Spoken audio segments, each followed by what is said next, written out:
세상은 어둡고 또 어수선하고 다 그렇지만 또 마음을 잘 정돈하고 예배를 드리고 또 하나님의 말씀을 경청해 보시기를 바랍니다.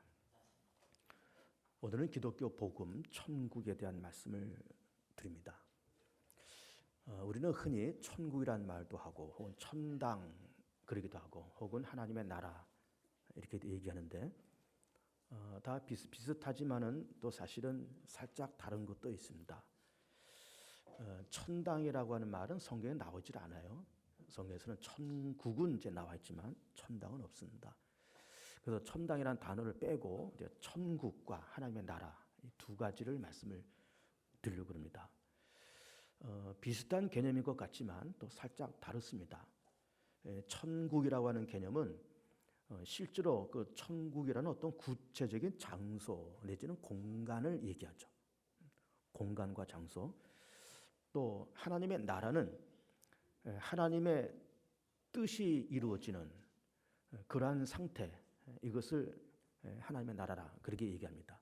공간이라는 개념을 떠나서 어떤 상태, 하나님께서 임재해서 하나님의 뜻이 완성되는 그 상태를 하나님의 나라라 이렇게 이야기를 합니다. 그래서 이 천국과 하나님의 나라의 개념은 공통적인 것과 다른 점이 있다 그럴 때 공통적인 것은 하나님이 계신다, 하나님이 임재한다 그런 뜻으로는 이제 공통점이 있지만 천국은 어떤 공간의 개념 그리고 하나님의 나라는 어떤 상태의 개념 이렇게 다르다 이렇게 볼 수가 있는 거예요. 그래서 이제 천국이라는 거를 이제 쭉 말씀을 드리면서 우선은 그러면 첫 번째로 천국이 과연 어떤 곳일까? 어떤 공간, 어떤 장소일까?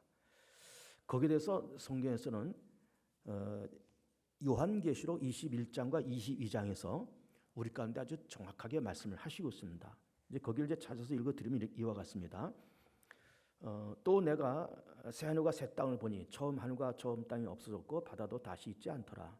또 내가 보매 거룩한 성 새 예루살렘이 하나님께로부터 하늘에서 내려오니 그 준비한 것이 신부가 남편을 위하여 단정할 것 같더라.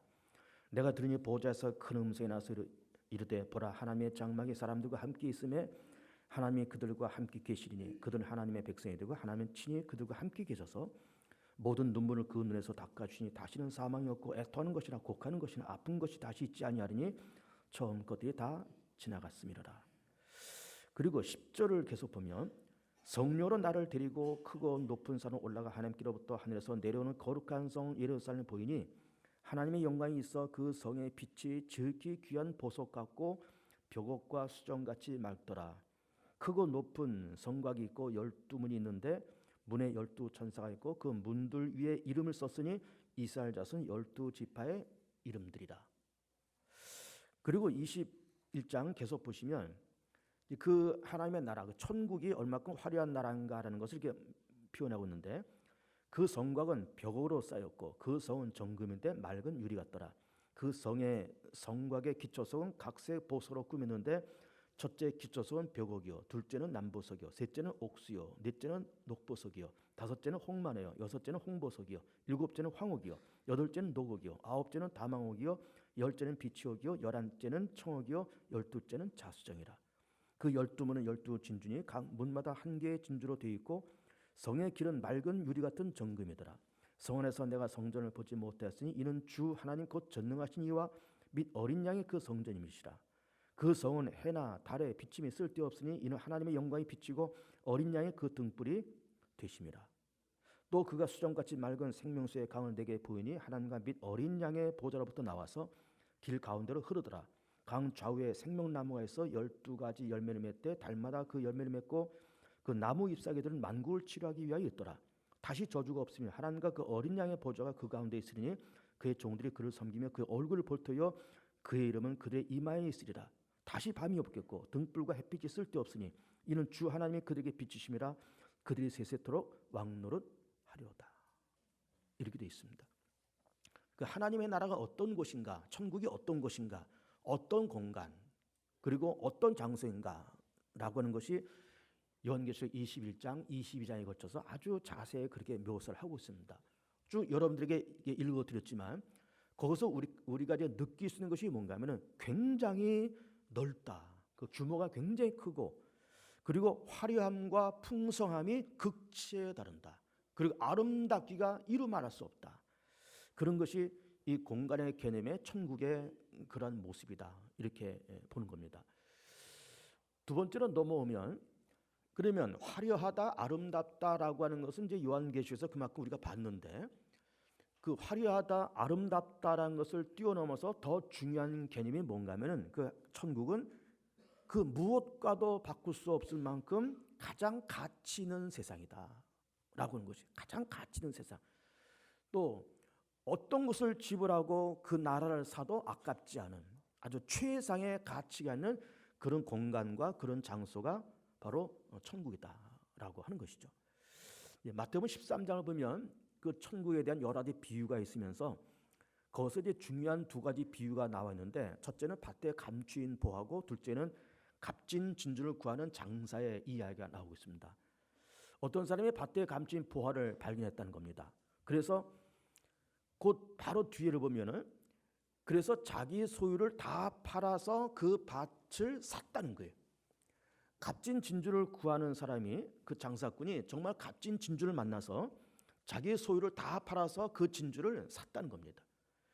그러니까 이 두 비유를 우리가 보면서 보화가 묻힌 그 땅을, 또 값진 진주를, 이 두 사람이 공통적으로 뭘 했는가 하면은 자기의 소유를 다 팔아서 그걸 샀다는 거예요. 한번 생각해 보세요. 진주 하나를 구하려고 자기 전 재산을 투자했다는 겁니다. 밭에 감춘 보화를 얻으려고 그 밭을, 자기 전 소유를 다 팔아서 그를 샀다는 거예요. 그만큼 하나님의 나라는 그만큼 가치가 있고 어떤 것을 지불해도 아깝지 않는 그런 개념이 바로 천국이다. 그런 말씀을 하시고 있는 겁니다. 최근에 세월호가 그냥 3년 만에 이제 인양이 돼서 이제 목포로 아마 가고 있는 것 같습니다. 우리 대한민국 정부에서 그 세월호를 건지려고 지불한 돈이 얼마인가 하면은 약 한 1,000억 원 됩니다. 1,000억 원. 그러면 우리는 이렇게 평범하게 생각할 때, 아니 바다에 빠진 배, 쓸모도 없고 이미 녹이 쓸고 그런 배를, 그 고철 덩어리를 뭐하러 그렇게 1,000억씩 들여서 그렇게 고생스럽게 그걸 건질까라고 우리가 그렇게 생각하지만, 그 속에는 아직 미수습자 9명이 들어 있습니다. 그래서 이번에 이제 목포에 가서 이제 그 9명의 그 미수습자를 다 발견을 하면 이제 한 명을 발견하는데 100억 이상의 돈이 들어간 거예요. 그렇잖아요. 한 명의 시신을 찾으려고 100억 이상을 우리 정부가 투자를 한 겁니다. 그러니까 우리 대한민국 정부도 마찬가지고 우리 국민들도 마찬가지고, 그래 1,000억 이상의 돈을 들여서 그렇게 이제 9구의 시신을 이제 우리가 수습을 할 텐데, 그렇게 할 만큼 1,000억 원을 지불해도 좋다, 기꺼이 지불할 만하다라고 하는 그 가치와 의미가 있기 때문에 그런 일을 하는 거예요. 가치가 없고 의미가 없으면 그거 건지지 않습니다. 아마 거기에 시신이 다 발견되고 미수습자가 아무것도 없다, 미수습자가 한 명도 없다 그러면은 굳이 그렇게 엄청난 돈을 들여서 건질 이유가 없습니다. 그러나 가치가 있고 의미가 있기 때문에 그런 일을 하는 거예요. 여러분, 하나님도 그렇습니다. 우리 인류가 죄를 짓고 죄의 권세와 사망 권세와 사단의 권세에 눌려서 그렇게 살아가고 세상에서 희망 없이 좋은 일 없이 그렇게 살아갈 때, 하나님은 인간을 그 죄와 사망에서 건지시려고 독생자를 이 땅에 보내시고 예수님을 십자가에 죽는데 기꺼이 내어 던지고, 그리고 우리를 그렇게 건지시는 거예요. 하나님께서 왜 그런 일을 하셨을까요? 왜 당신의 아들을 십자가에 죽는 데까지 내어줄 만큼 그런 일을 감히 감행하셨냐 이 말이에요. 그것도 역시 하나님의 입장에서 그만한 가치가 있다. 비록 내 아들이 희생당할지라도 내 아들의 희생을 통해서 인류가 죄에서 건진받고 사단의 근에서 건진받는다 그러면은 그 어떤 것을 지불해도 아깝지 않다라고 하는 그 가치와 의미를 하나님께서 아셨기 때문에 기꺼이 인류 구원을 계획하시고 당신의 아들을 이 땅에 보내시고 십자가에 죽는데 기꺼이 그렇게 내어 놓으시는 거예요. 그만큼 가치가 있다 이 말이에요. 그만큼 가치가 있습니다. 그래서 우리는 천국에 대한 이런 이야기를 하면서, 우리는 예수를 믿으면서, 예수 믿으면서 우리는 교회를 다니고 예수 믿고 우리는 직분도 받고 오늘 3월 마지막 주일 참 화창한 이 봄날인데 우리는 들로 산으로 놀러 가고 그래도 좋을 그런 날이지만 우리 와서 이렇게 앉아서 예배를 드리고 있잖아요. 왜 이런 일을 할까요? 가치가 있으니까. 내가 예수 믿었고 내가 개봉중학교 교인이고 내가 가서 또 예배를 드리고 그리고 또 하나님 만나고 말씀 듣고 그런 가치를 알기 때문에 우리가 여기 와서 지금 예배를 드리고 있는 거예요. 뿐만 아니라 우리 하나님의 나라를 이렇게 발견하면서 예수 믿어서 난 구원받았다, 하나님의 자녀가 되었다라고 하는 거 다 좋지만 예수를 믿으면서 눈이 떠져서 저런 공간이 있네, 저런 장소가 있네, 천국이라는 요한계시록 21장 22장에 나오는 그 엄청난 세계가, 그 엄청난 공간이 저기에 있네. 그거를 발견한 이 가치가 너무 커서 우리는 감사한 마음으로 교회를 다니고 예수를 믿으면서 이렇게 살고 있는 거예요. 사도 바울은 우리가 아는 것처럼 다메섹 가다가 부활하신 예수를 만나고 그러면서 일평생 수십 년 동안 다니면서 복음 전하고 교회를 세운 일을 하면서 일생을 그렇게 헌신했잖아요.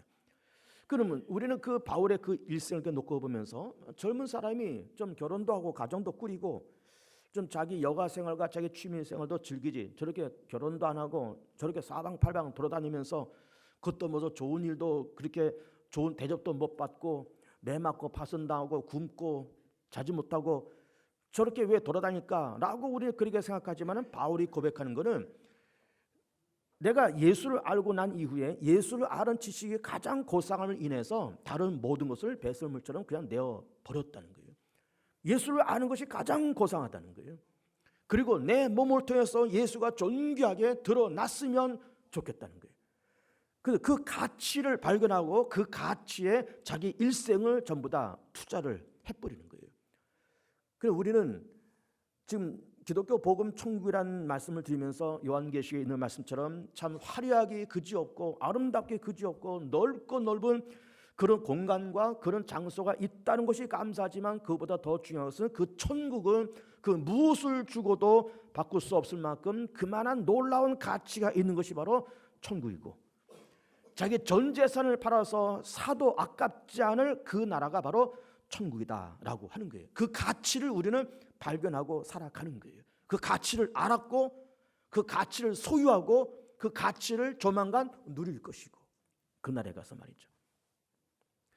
세 번째 넘어오면 그러면 천국이라고 하는 것은 요한계시에서 말씀하신 것처럼 그러한 장소다, 그러한 공간이다, 또 그만큼 가치가 있다 이렇게 얘기를 드리면서 그러면 하나님께서 왜 그런 공간을 만드셨을까라는 생각을 해보게 됩니다.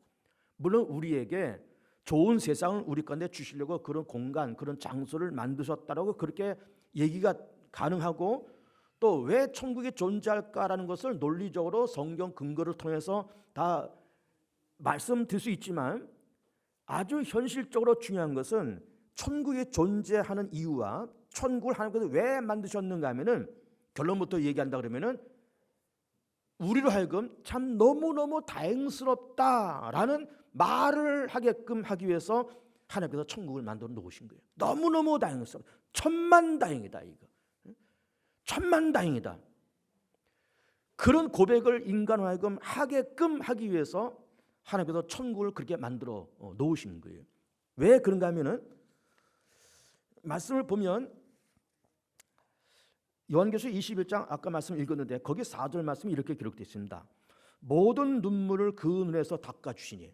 천국에 들어가면 우리가 천국에 들어가면 하나님께서 그렇게 하신다는 거죠. 우리의 모든 눈물을 그 눈에서 닦아주시니 다시는 사망이 없고 애통하는 것이나 곡하는 것이나 아픈 것이 다시 있지 아니하리니. 그리고 처음 것들이 다 지나갔음이로라. 그럼 이 말이 뭘까? 처음 것들이라는 말이 뭘까? 처음 것들이 다 지나갔다? 이 말이 뭘까? 처음 것이라고 하는 것은 우리가 사는 이 세상을 얘기하는 거예요. 이 지구 땅에 사는 이 세상, 여기가 처음 것이에요. 그 둘째 것은 뭘까요? 둘째 것은 우리가 천국에 들어가서 살아갈 그 세상이 이제는 둘째 것이죠. 그러면 처음 것인 우리가 이 지구상에 사는 이 세상에서는 뭐가 있다는 겁니까? 오늘 말씀 보면 거기에는 눈물이 있고 사망이 있고 애통이 있고 곡하는 것이 있고 아픈 것이 있는, 이것이 우리가 사는 지구 땅에서의 삶인 거예요. 그런데 천국, 그 가치 있는 천국에서는 아픈 것이나 곡하는 것이나 애통이 없고 사망이 없고 그 모든 것이 다 지나간 깨끗한 세계에서 우리가 살아간다는 거예요. 그러면 눈물이 있다, 애통한다, 곡한다. 근데 그것이 거기는 없다는 것 아닙니까? 여기는 그건 있다는 것 아니에요. 여기는 눈물과 애통과 곡함이 있고 저기는 없고.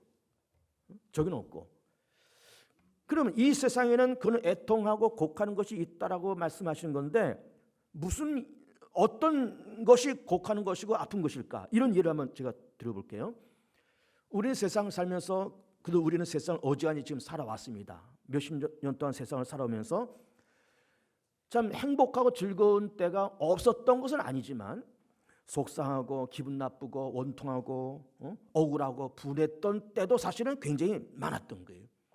그런데 그렇게 억울하고 분하게 살았는데 좀 좋은 세상이 좀 있었으면 좋겠다. 억울하지 않고 속상하지 않고 원통하지 않은 세상이 있었으면 좋겠다라고 우리 그렇게 생각했는데 정말 그런 세상이 있다는 거죠. 그런 세상이 있다는 거예요. 그러니까는 뭐예요? 그러니까는 다행스럽다 이거예요. 천만다행이다 이거예요. 여러분 우리나라 지금 경기가 어렵고 다 내수가 불황이고 다 그런 얘기를 하고 있지만 이렇게 경기가 어려운 이유는 뭐 여러 가지 상황이 그렇다 그래서 뭐 그렇게 경기가 어렵다 그러지만은 그 또 다른 이유가 뭔가 하면은 자영업자가 너무 많아서 그렇습니다. 여러분 우리나라 자영업자가 뭐 어떤 통계는 뭐 600만이다, 어떤 통계는 뭐 700만이다, 뭐 그렇게 얘기합니다. 뭐 어림잡아 그럼 600만이라고 쳐봅시다. 그 600만 명의 사람들이 나름대로 자기 사업을 한다는 거예요. 뭐 2평, 3평, 4평짜리 가게 얻어서 뭐 김밥집하고 피자집하고 2평, 3평, 4평짜리 얻어가지고 뭔가 지금 600만 명이 그걸 하고 있어요. 자영업자가 너무 많은 거예요. 그러니까는 다닥다닥 2평, 3평짜리 가게들이 다닥다닥 골목마다 길거리마다 다 붙어서 막 한 집건 하나씩 피자집, 한 집건 하나씩 뭐 치킨집 뭐 이러다 보니까 이게 장사가 서로 어려운 거예요. 어렵습니다. 그러니까 뭐 이렇게 해서 어쨌든 뭐 퇴직한 사람들이 다 요즘 명퇴할 때 아닙니까? 다 뭐 베이비 붐 세대 사람들이 다 명퇴하는 그런 때예요. 벌써 지났죠.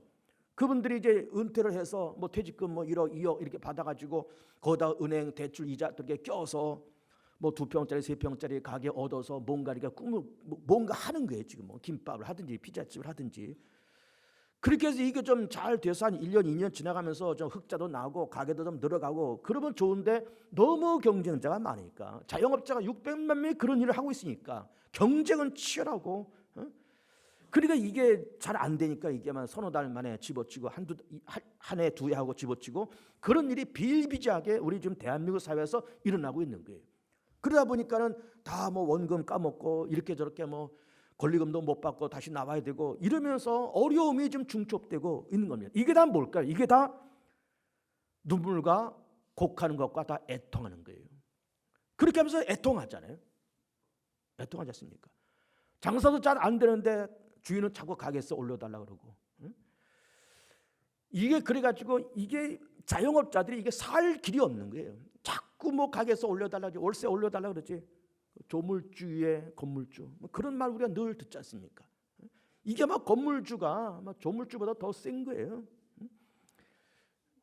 뭐 우리 가게를 하지 않는 사람 평범한 우리 시민이나 그럴지라도 이렇게 저렇게 해서 뭐 전세 한 칸 이렇게 얻으면 또 한 2, 3년 지나서 또 주인이 또 전세 값 올려달라 그러고 또 월세 올려달라 그러고 뭐 전세 반전세를 옮기겠다 그러고 이래가지고 뭐 집 없는 서름에 또 전세가 올려달라니까 또 뭐 2, 3년 만에 또 옮겨야 되고 2, 3년 만에 또 이사 가야 되고 이런 서름이 우리 이런 소시민들 가운데 다 그렇게 있는 겁니다. 이게 다 뭘까요? 이게 다 눈물과 애통과 곡하는 거예요.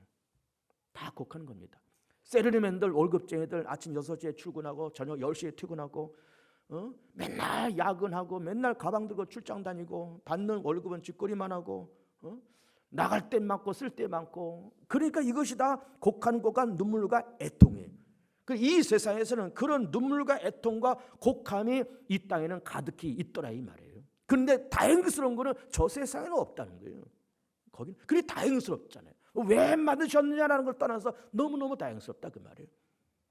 여러분 우리는 자본주의 사회에서 지금 살고 있는데 자본주의가 어쨌든 사회주의보다 훨씬 나은 개념이기 때문에 우리가 자본주의를 선택해서 그렇게 우리가 사회 체제가 그렇게 돌아가고 있지만은 자본주의의 가장 큰 문제점이 뭔가 하면 이 경쟁이라는 거예요. 경쟁. 이 서로 경쟁을 하니까 물론 뭐 경쟁이 또 그래 나쁜 개념만은 아닙니다. 어쨌든 경쟁을 해야 사람이 정신도 차리고 좀 열심히 살고 적절한 경제도 사실은 사회가 발전되기 위해서 사실 있어야 되는 겁니다. 근데 이게 너무 지나쳐 버리니까 막 경쟁을 하면서 막 승자 독식, 생존 경쟁, 약육 강식, 유전 무죄, 무전 유죄 막 이렇게 되다 보니까 부모의 재산도 하나의 능력이고 외모도 하나의 스펙이고 그래서 가난하고 못 배우고 돈 없는 부모 밑에서 태어나서 이렇게 살면은 일평생 살면서 정말로 을의 위치를 벗어나지 못하는, 한 번도 갑질을 해보지 못하고 죽을 때까지 을의 위치에서 큰 소리 한 번 못 치고 늘 무시당하고 늘 불이익을 당하고 늘 부당한 대접을 받고 그러면서 살아가는 것이 우리의 삶인데 저 세상 천국은 그렇지 않다는 거예요. 그런 경쟁과 그런 눈물과 아픔과 곡하는 것이 없다는 거예요. 그것이 없다는 겁니다. 우리 현대인들이, 우리 직업인들이 가장 소망하는 것이 뭔가 하면 좀 푹 쉬었으면 좋겠다는 겁니다. 한 며칠 좀 쉬었으면 좋겠다. 근데 며칠 쉴 만한 짬이 있습니까? 자영업하는 사람들은 더더욱 마찬가지. 며칠 쉴 수가 있습니까? 이 가게 문 또 닫을 수 있습니까? 가게 문 닫으면 당장 손님이 끊어지고 단골 끊어질 텐데 그 단골 끊어질까 봐 이게 쉬지도 못하고 일요일 날도 뭐 가게 열고 뭐 아침에 일찌감치 열고 뭐 저녁 늦게까지 그렇게 있고 그러니까 우리 현대인들이 쉴 짬이 없습니다. 안식이 없잖아요. 거기다 스트레스 쌓이고 그런데 하나님의 나라 천국은 안식이 있다는 거죠. 안식. 그러니까는 다행스럽고 너무너무 다행스러운 것 아니에요? 거기다가 말씀을 보면 마태복음 6장 말씀 보면 거기에 이런 말씀이 있습니다. 오직 너희를 위하여 보물을 하늘에 쌓아두라. 거기는 좀이나 동록이 해하지 못하며 도둑이 구멍을 뚫지도 못하고 도둑질도 못하느니라. 근데 천국은 거기는 좀이 안 쓴다는 거죠. 동록도 안 쓴다. 동록이라는 것이 뭔가 녹 쓰는 걸 얘기해. 녹슬어서 이렇게 부식되는 거. 동록이 해하지 못하고 도둑이 구멍을 뚫지도 못한다. 그 나라는 그런 것이 없지만 반대로 말하면 이 세상에서는 그런 것이 있다는 것 아닙니까? 좀도 쓸고 녹도 쓸고 그래서 부식되어 가고 도둑도 들고 그런 것이 이 세상이라는 거예요. 그런 것이 그런데 감사하고 다행스러운 것은 저 세상에서는 그런 것이 없다는 겁니다. 여러분 우리 현대인들이 열심히 안 사는 사람 없습니다. 뭐 자영업자들 열심히 다 살고 뭐 월급쟁이들 다 열심히 살고 6시 출근하고 밤 10시에 퇴근하고 가게 문도 일찍 열고 늦게 닫고 정말 쉴 짬 없이 일요일에도 한번 제대로 한번 쉬지도 못하고 휴가 한번 제대로 가보지도 못하고 그러면서 우리 현대인들이 열심히 다 부지런히 그렇게 살아갑니다. 자영업자들은 더 열심히 살아가요. 그러면 그렇게 열심히 살아서 열심히 사업하고 열심히 장사해서 분명히 계산상으로는 이게 흑자가 돼야 되는데 장부상으로 흑자가 나야 되는데 이 연말을 가서 정산해 보면 이게 그냥 제로 내지는 마이너스 이렇게 되어 있는 거예요. 왜 그런가 하면은 물건을 납품하고 뭔가 팔았는데 이게 수금이 안 되는 거예요. 수금이 안 돼. 이게 채워져야 되잖아요. 근데 수금이 안 되니까는 이게 그냥 그 수금이 안 됐다는 말이 뭘까요? 그것이 바로 좀과 동록과 도둑이에요. 다 그렇게 슬금슬금 앞으로는 분명히 놨는데 뒤로는 미치고 밑빠진 덕에 물 붓기고 돈 뭔가 열심히 만들어서 팔아서 납품을 했는데 돈 떼이고 수금이 안 되고 그러니까는 도둑과 좀과 동록이 그런 거는 거죠. 근데 다행스러운 거는 저 세상에서는 그런 것이 없다는 거예요. 저 세상에서는. 또 요즘 이제 베이비 붐 세대 사람들이 이제 퇴직을 하면서 퇴직금 뭐 한 1억, 2억, 3억 퇴직금 받아도 나왔다고 쳐보세요. 그럼 이거 가지고 좀 이렇게 재테크를 좀 지혜롭게 잘 한다든지 뭐 자영업을 해가지고 잘 꾸려나가면 좋은데 퇴직금 한 2, 3억 받아가지고 나오니까는 이제 누가 달려붙습니까? 사기꾼이 달려붙는 거예요. 사기꾼이 살살 달려붙어서 야 어디에 투자하면 한 달에 얼마씩 건질 수 있어? 막 이래가지고 이 평생 뭐 직장만 왔다 갔다 하던 사람들이 재테크 경험도 없고 사회 물정도 모르는 월급쟁이가 누가 솔깃하게 얘기하니까 거기다 투자하면 한 달에 얼마씩 들어오는데 이게 해가지고 투자했더니 이게 웬걸 이게 다 사기꾼에 다 넘어가는 거예요. 이게 다 좀과 동록과 도둑이 살금살금 돌아다니고 있는 거예요. 이 사회는. 우리가 1997년 벌써 꼭 20년 됐군요. 20년 전에 우리나라의 IMF 외환 위기를 만났습니다. 그때 수많은 자영업자들이 무너졌습니다. 왜 무너졌을까요? 그 결정적인 이유가 뭔가 하면은 금리가 올라갔어요. 대출 금리가 지금은 아마 1금융권에서 한 4%, 이 정도 되는 것 같습니다. 대출 금리가. 근데 그 당시 IMF 외환 위기 때 대출 금리가 제가 기억하기로는 한 20% 됐어요. 20%. 지금의 5배예요. 그러니 자영업자들이 자기 돈 갖고 자영업자 하는 사람들이 누가 있습니까? 대부분 은행 대출 껴서 이렇게 하는데 은행 이자가 막 갑자기 20% 돼버리니까 은행 이자가 20%지 거기에 무슨 제2금융권 뭐 사채 이거는 뭐 말할 것도 없는 거예요. 그러니까 그 이자를 감당 못하니까 자영업자들이 뻥뻥 나가 떨어진 겁니다. 환율이 2,000원이에요. 2,000원 그때. 내가 기억 2,000원이에요. 지금 뭐 1,100원 뭐 이렇게 되잖아요. 2,000원씩이에요. 그래서 수입업자들이 뻥뻥 나가 떨어졌습니다. 그럼 그게 뭐예요? 환율, 뭐 금리 이게 다 뭘까요? 보이지 않는 그런 것들이 우리 사회의 좀과 동록과 도둑이 돼가지고 다 갉아먹고 망가뜨리고 넘어뜨리는 그런 일들이 이 땅에 그렇게 가득히 있는데 다행스러운 것은 저 세상에는 없다는 거예요. 저 세상에. 거기는 좀도 없다는 거예요. 동록도 없다는 거예요. 그건 도둑도 없다는 거예요. 그러니까 다행스러운 것 아니에요. 하나님의 나라 천국을 하나님께서 왜 만드셨을까? 라고 하는 것을 무슨 성경적인 근거로 신학적인 근거로 따지기 전에 그 나라가 있다는 것 자체가 우리는 너무너무 다행스러운 거예요. 또 말씀 보면 계속 보면 다시 사망이 없고 애통하는 것이나 곡하는 것이나 아픈 것이 다시 있지 아니하리니. 그러면 아픈 것이 다시 있지 않는다는 말은 이 세상에서는 아픈 것이 많다는 것 아닙니까? 여러분 현대인들이 병 한두 가지씩 없는 분이 없어요. 만 30대 40대까지는 그래도 건강해 살다가 이제 50 넘어가고 60대 들어서면은 이게 병원 지출비가 점점 많아집니다, 여러분. 건강검진 받아야 되고 뭐 건강검진 하면서 뭐가 나쁘니까 이런 약을 써야 된다. 뭐 이런 뭐 무슨 수술을 받아야 된다. 또 이게 뭐 점점 이게 의료비가 점점 많아지는 거예요.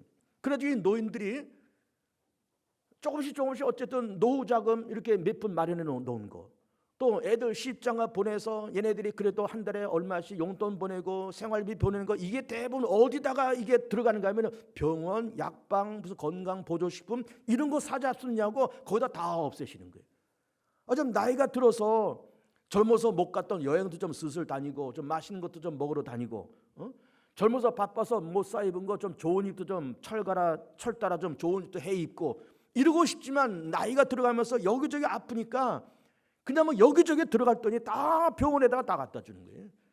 약방에다 다 갖다 주고 뭐 건강보조식품 다 갖다 주고 다 그렇게 하면서 살아가는 거예요. 그만큼 아픈 것이 많다는 거예요. 그러나 감사하고 다행스러운 것은 저 세상에는 그런 것이 없다는 거예요. 80대 노인도 세상 떠나서 저 천국에 들어가서 펄펄 20대 청년처럼 펄펄 뛰는 그런 세상이 있는 거죠. 늘 기쁨이 충만하고 늘 감사 충만하고 모든 것이 다 완벽하게 행복하고 만족스럽고 모든 항상 웃을 일만 가득한 그런 세상이 바로 천국이라는 거죠. 그런 세상. 곡하는 것이나 아픈 것이나 애통하는 것이나 그런 것이 다시 있지 아니하리니 처음 것들은 다 지나갔습니다. 그렇게 말씀을 하시고 있는 것이 바로 천국이고 그 천국이 우리 가운데 기다리고 있다는 것이 너무나 감사하고 다행스러운 거예요. 다행스러운 거예요. 네 번째로는 뭐 하나님의 나라는 천국은 화려하다, 아름답다, 그리고 참 다행스럽다 이런 말씀을 쭉 드리고 있지만은 그래서 좋은 세상이지만 사실은 왜 더 좋은 세상인가? 그 결정적인 이유는 거기에 하나님이 계시기 때문에 그래요. 그리고 하나님이 직접 다스리시기 때문에 그렇습니다. 다스리기 때문에 하나님이 직접 다스리시니까. 사단도 없고 죄도 없고 어둠도 없고 불법이나 부정이나 편법이나 왜곡됨이나 부당함이 없는 하나님이 다스리시니까 거기에 부당함이 있겠습니까? 하나님이 다스리는데 거기에 부정과 왜곡됨과 불법이 있겠습니까? 하나님이 다스리는데 거기에 죄와 사단이 꿈주럭 거릴 수 있겠습니까? 거기 원통하고 억울한 것이 있겠습니까? 하나님께서 다 정상적으로 다 갚아주시고 정상적으로 모든 것을 보상해 주시고 정당하게 모든 것을 다 지불해 주시는데 거기에 무슨 부당함이 있겠냐.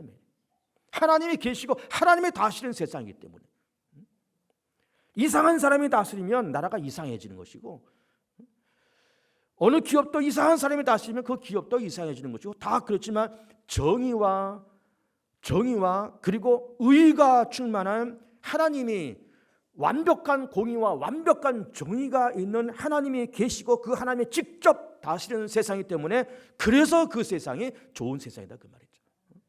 뭐 먹을 것이 많고 뭐 진주가 있고 그래서 좋은 것이 아니라 하나님이 직접 다스리시는 그런 세상이니까. 그런 세상이니까.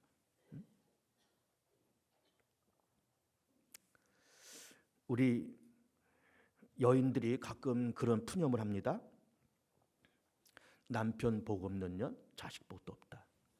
그런 푸념합니다. 뭐 강단에서 좀 심하게 얘기해서 죄송하지만 남편이 좀 남자가 좀 남자 구실 좀 하면서 돈도 좀 잘 벌어다 주고 이렇게 했으면 좋은데 이게 나가서 사고치고 엉뚱한 짓 하러 돌아다니고 돈은 안 갖다 주고 별짓을 하고 따라 돌아다니고 그래서 어쨌든 자식 어렵게 키우면서 자식 복을 좀 볼까 싶었는데 이게 다 아이들도 다 머리 크면서 꽥꽥 소리나 지르고 돌아다니면서 엉뚱한 짓을 하러 돌아다니고 돈 안 벌고 그러면 여인들이 그런 녹두를 하는 겁니다. 남편 복 없는 자식 복도 없다 이런 얘기를 하는 거예요. 그런데 참 감사하고 다행스러운 것은 하나님께서 그 모든 아픔과 그 모든 것을 갚으시고 그 눈에서 눈물을 닦으시고 그렇지 않은 세상을 그렇지 않은 그런 전혀 이 세상과 다른 개념의 그런 세상을 우리 가운데 유업으로 우리 가운데 주시겠다는 겁니다. 억울하고 답답한 그런 세상을 살았지만 그렇지 않은 세상을 우리 가운데 주시겠다는 거예요. 마지막 다섯 번째로는 그러면은 누가 그 세상에 들어갈 것인가? 누가 그 세상에 들어갈 것인가? 마태복음 보면은 세례 요한의 때부터 천국은 침노를 당하나니 침노하는 자는 빼앗느니라 그렇게 말씀하고 있습니다. 마태복음 11장 12절 말씀이에요. 그 천국은 침노를 당한다. 세례 요한의 때부터 침노한 자는 그 세상을 뺏는다.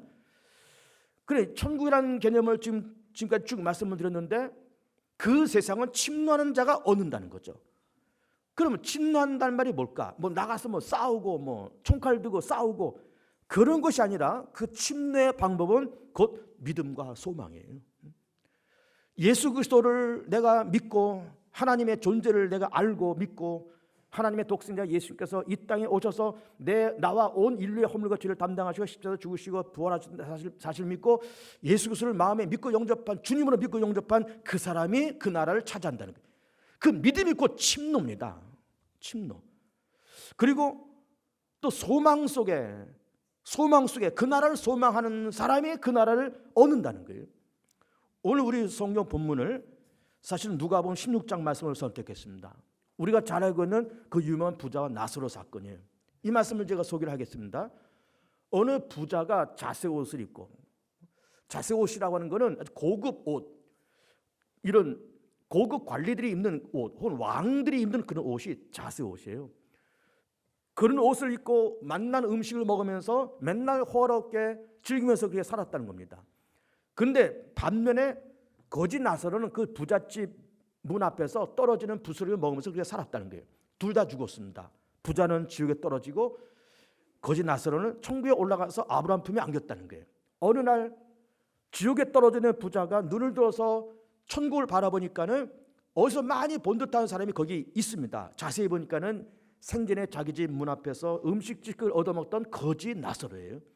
아브라함을 부릅니다. 아버지 아브라함이요, 그 나사로를 보내서 그 손끝에 물 한 방울 쪄서 내 혀를 서늘하게 해주소서.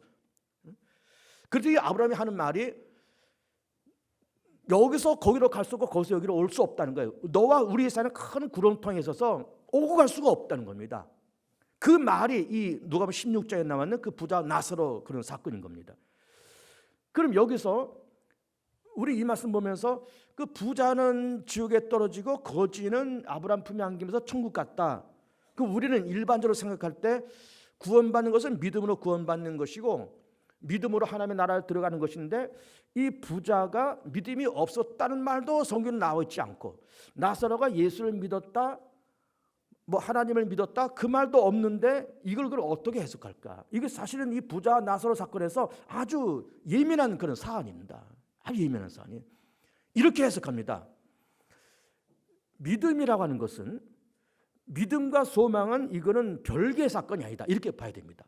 믿음이 있어야 소망이 있고, 믿음이 있어야 사랑할 수 있고, 믿음이 있어야 기도할 수 있고, 믿음이 있어야 내가 천국 갈 수 있고, 언제나 믿음이 중심이고 그 믿음을 통해서 소망도 사랑도 믿음을 통해서 또 우리의 열정도 헌신도 봉사도 충성도 믿음을 통해서 그렇게 나온다. 이렇게 보는 겁니다.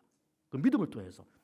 그래 이 나사로가 이 거지 나사로가 뭐 성경에서는 뭐 구체적인 것을 이렇게 열거하고 있지는 않지만은 우리가 이 말씀을 깊이 들여다보면은 아마도 이 거지 나사로는 부자의 상에서 떨어지는 음식지식을 먹으면서 하나님의 살아계심을 알고 또 하나님의 나라가 있다고 하는 것, 천국이 있다는 것을 알면서 소망 속에 천국을 사모하고 소망했을 거다. 이렇게 보는 겁니다. 믿음이 있었고 하나님을 믿는 믿음이 있었고 천국을 소망하고 그래서 이 거지는 죽어서 천국에 들어가고 부자는 하나님 믿는 믿음도 없었고 소망도 없었기에 지옥으로 떨어지고 그러니까는 결국은 믿음으로 구원받는 것이 이것이 성경적인 원리고 여기에는 우리가 전혀 양보할 수 없는 성경적인 진리지만 믿음 속에 소망과 믿음 속에 충성, 헌신, 봉사 이것이 믿음을 통해서 다 그게 나오는데 나사로도 믿음 있는 사람이요 믿음이 있었기에 천국을 소망하는 사람이었기에 죽어서 아브라함 품에 안겼다 이렇게 해석을 해보는 겁니다. 그리고 요한계시록 21장 7절 말씀 보면 그럼 들어가지 못하는 사람들 이런 사람이 들어가지 못한다고 말씀하고 있습니다. 그러나 두려워하는 자들과 믿지 아니한 자들 흉악한 자들 살인자들 음행하는 자들 점술가들 우상 숭배자들과 거짓말하는 모든 자들은 불과 유황으로 타는 못에 던져지리니 이것이 둘째 사망이라. 기독교 복음 천국이라는 말씀을 드렸습니다. 제 설교 계획으로는 기독교 복음 하나님의 나라에 대해서도 한번 얘기를 해야 될 것 같고 기독교 복음 지옥에 대해서도 한번 얘기를 해야 될 것 같습니다. 오늘 말씀을 천국에 대한 어떤 구체적인 장소가 있다 했습니다. 구체적인 장소, 구체적인 공간이 있다. 그 나라는 아름답고 화려한 세상이고 그리고 가치 있는 세상이고 그리고 그 세상이 있다는 너무너무 다행스럽고 그 세상은 믿음으로 가는 세상이요 소망 중에 가는 세상이요 그 세상의 좋은 까닭은 그 무엇보다도 하나님이 계시고 하나님이 직접 통치하시고 다스리는 곳이기에 그 나라가 아름다운 나라다. 이런 말씀을 드리고 있는 겁니다. 소망 중에 믿음과 소망 중에 천국을 유업으로 얻고 좋은 세상을 살아가시고 소망 속에 하나님의 나라를 유업으로 얻는 복 있는 성도들 되시기를 축복드립니다. 합심서